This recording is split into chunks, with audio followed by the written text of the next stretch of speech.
حسن لولا شوتي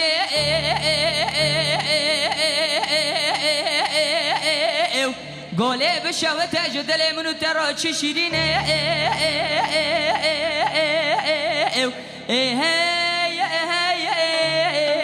فناني شكل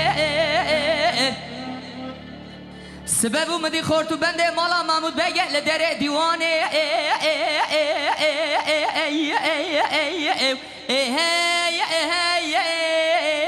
مشورك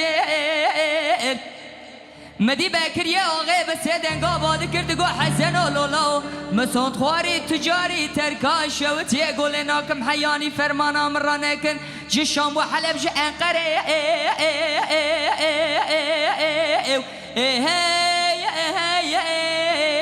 دیار بکر آخ دلیلم یاده سفیلم یابو واسفرارم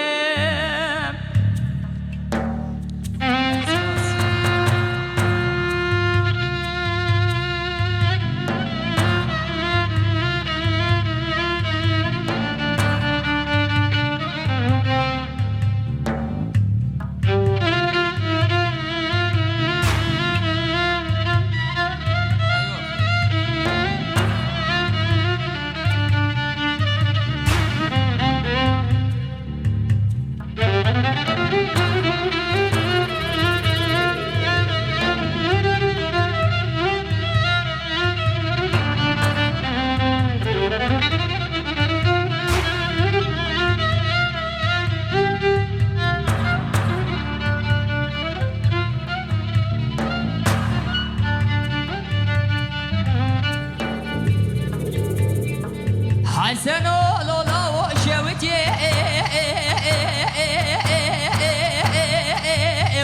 قولي بشوتي جدلي منو ترى تشيريني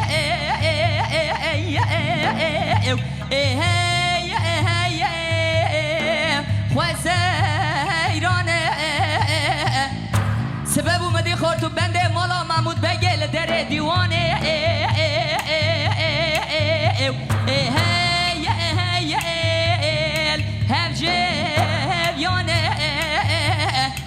مدی بکریه آقای بسه دنگا باده کرد گو حسن و لولا مسند خواری تجاری ترکا شوتیه گل ناکم حیانی میرانه کشم جنده کانینه